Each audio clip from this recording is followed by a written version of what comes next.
Nabiktima na ba kayo ng fake news? Dahil sa dinami-raming misleading content online at mga nakaka-trigger na social media posts. How would we know kung alin ang tama at totoo? Yan ang ating aalamin sa kaalaman ng lahat.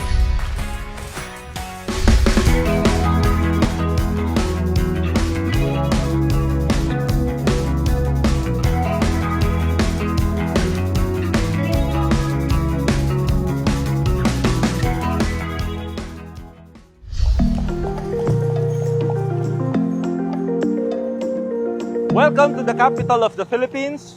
Welcome to Manila. Naitatag noong June 24, 1571 ni Miguel Lopez de Legazpi, ang Maynila ay isang espesyal na lungsod that holds extreme historical significance. Share ko lang, alam nyo ba na for over 300 years ay nagmistulang city within the city ang Intramuros? Ito rin ang nagsisilbing sentro ng kultura at politika sa ating bansa noong panahon ng mga Kastila. Isa sa mga iniwang alaala ng nakaraan ng mga Kastila ay itong mga tranvia. Ang tranvia ay isang uri ng public transportation system na umiikot sa buong Kamaynilaan through a series of tramways o tracks na built-in sa mga kalsada noon. Pero who knew na itong tranvia din ang maghahatid sa isang mag-asawa mula Pasay hanggang Loton, at mula Loto naman ay bumiyahe sila pasantaan na Maynila upang simulan ang gawaing pagpapalaganap ng mga salita ng Diyos.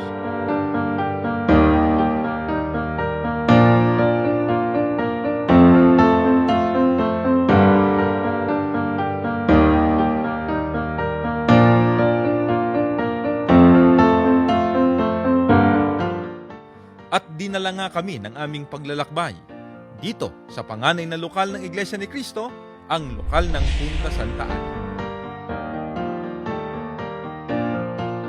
Actually nga po, ayon sa matatandang mga kapatid, nabili nga po tong lupa na to sa halagang 820 noong unang panahon. At mula nga po noon, napagpasyahan na po ng pamamahala na magpatayo na po ng lokal. Kaya po noong 1937, pinatayo po ang semi-concrete na kapilya na nakikita nyo po ngayon. Pero sa kasalukuyang panahon po, hindi na po ito yung lokal na pinagsasambahan po ng mga kapatid ng lokal ng Punta dahil meron na po kaming bago at modern na gusaling sambahan na full concrete na po na ilang hakbang lang po mula dito sa kapilya po na ito. Sa kasalukuyan po, ginawa na po siyang museum ng iglesia na binibisita po ng mga kapatid at mga panauhin upang magkaroon po ng karagdagang kaalaman tungkol po sa naging history ng iglesia.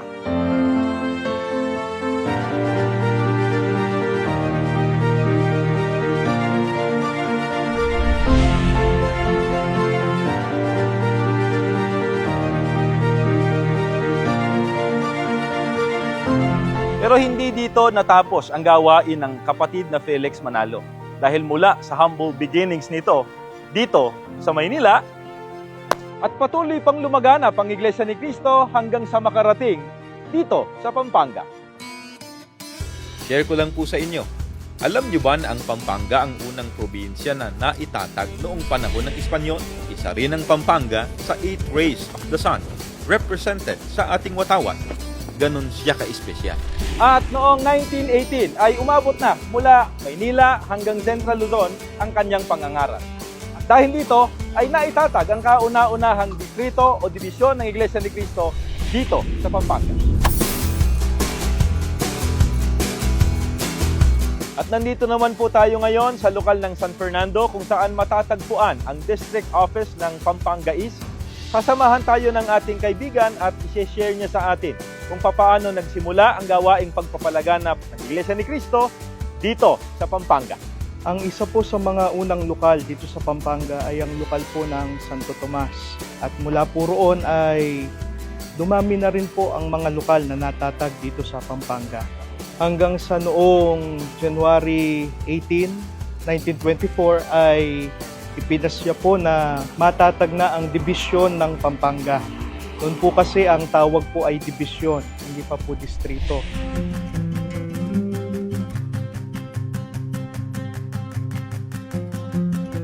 At tuloy-tuloy lang ang naging gawain ng Iglesia ni Cristo. Kaya maraming lokal at distrito ang naitatag. At noong 1968, Sa pangunguna ng kapatid na Eranio Manalo, ang nooy tagapamahalang pangkalahatan ay isinagawa ang unang pagsamba overseas sa Hawaii, marking the first of many local congregations na naitatag sa ibayong dagat. At para po sa inyong kaalaman, narito po kami ngayon sa INC Museum kung saan ay makikita nyo po dito sa aming likuran ang replika ng bahay plantasyon kung saan isinagawa ang unang pagsamba ng Iglesia ni Cristo sa ibayong dagat sa Hawaii.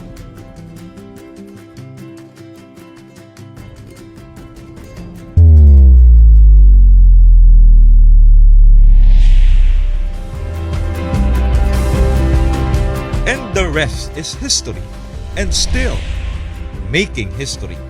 Sa ilalim ng pamamahala ng kapatid na Eduardo V. Manalo ay napakaraming ibiniyaya ng Panginoon Diyos sa Iglesia ng mga makasaysayang pagtatagumpay na kinikilala maging ng mga hindi kaanib sa Iglesia ni Cristo.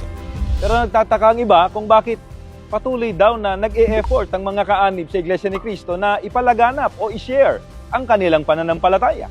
Sinasabi pa po ng iba, bakit daw kailangan pa nilang umanib sa iglesia samantalang meron na silang kinaaanibang relihiyon?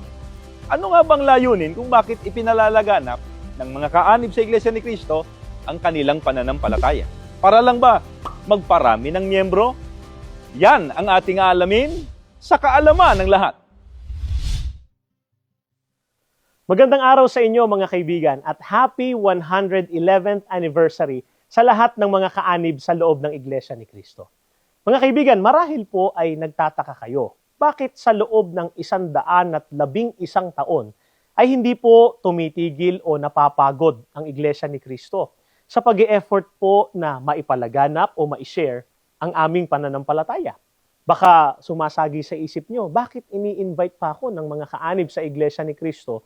Gayong meron naman akong sariling relihiyon. Nagpaparami lang ba ng bilang ang Iglesia ni Cristo, mga kaibigan?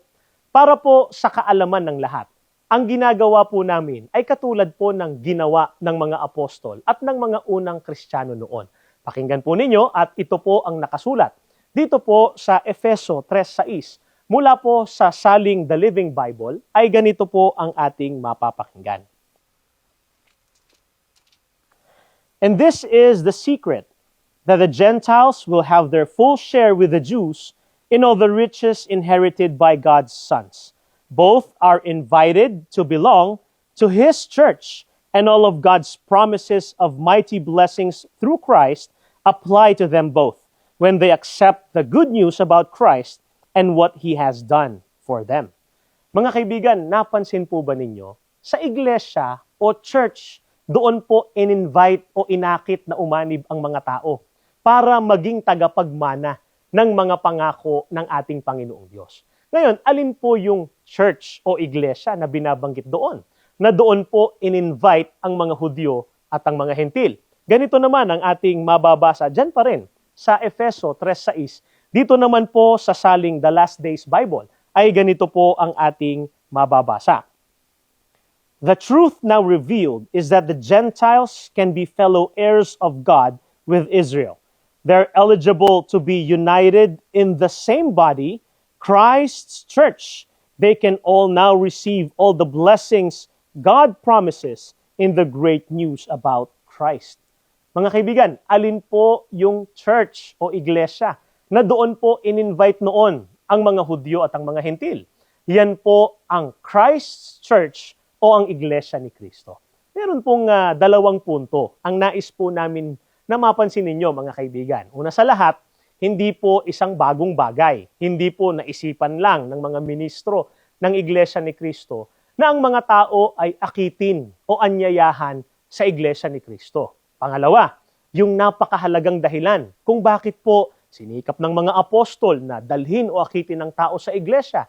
Ngayon din ang dahilan kaya sinisikap po ng Iglesia ni Cristo pati ng mga miyembro sa pangunguna po ng aming tagapamahalang pangkalahatan, yung dahilan ay upang mapabilang po ang tao sa mga anak ng Diyos at maging tagapagmana ng kanyang mga pangako. Ano pa po ang dahilan? At sa loob po ng 111 taon ay nag-e-effort ang Iglesia ni Cristo na akitin o hikayatin ng tao na umanib sa Iglesia ni Cristo. Ano pa ba ang kahalagahan ng Iglesia ni Cristo? Pakinggan naman po ninyo itong nakasulat sa Efeso 4:12 mula po sa isa pang saling Ingles ng Biblia. Ganito ang ating mababasa. Pakinggan ninyo ito. The common object of their labor was to bring the Christians maturity, to prepare them for Christian service and the building up of the Church of Christ. Mga kaibigan, ayon po sa ating binasa, sa Church of Christ o sa Iglesia ni Cristo, magagawa po ang tunay na Christian service o paglilingkod Kristiyano. Kaya kung mapapansin po ninyo, napakalinis po at napakabanal ng aming hangarin.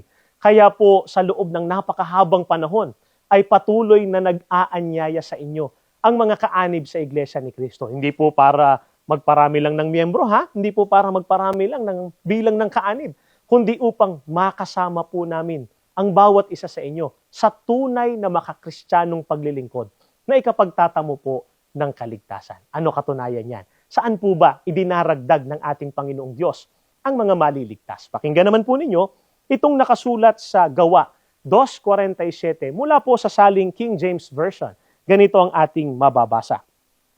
Praising God and having favor with all the people, and the Lord added to the church daily such as should be saved. Mga kaibigan, para sa kaalaman ng lahat, sa tunay na iglesia, idinaragdag ng ating Panginoong Diyos araw-araw ang mga taong maliligtas. Kaya marahil, nagtataka kayo, bakit namin kayo ini-invite na makinig sa Iglesia ni Cristo? Samantalang meron naman kayong sariling relihiyon. Dito po kasi tayo dapat maging kaanib para tayo ay magtamo ng kaligtasan. Hindi po ito claim lang, hindi po ito inimbentong aral, kundi ito po ang itinuturo ng Biblia. Sana'y nakatulong po kami para kayo magkaroon ng deeper understanding at appreciation kung bakit patuloy po naming ipinalalaganap ang aming pananampalataya. Kaya naman kung kayo'y may katanungan, huwag umasa sa fake news para sa kasagutan. Ako po ang kapatid na Ron Aranzaso. Magkita-kita tayong muli sa susunod na episode ng Sa Kaalaman ng Lahat.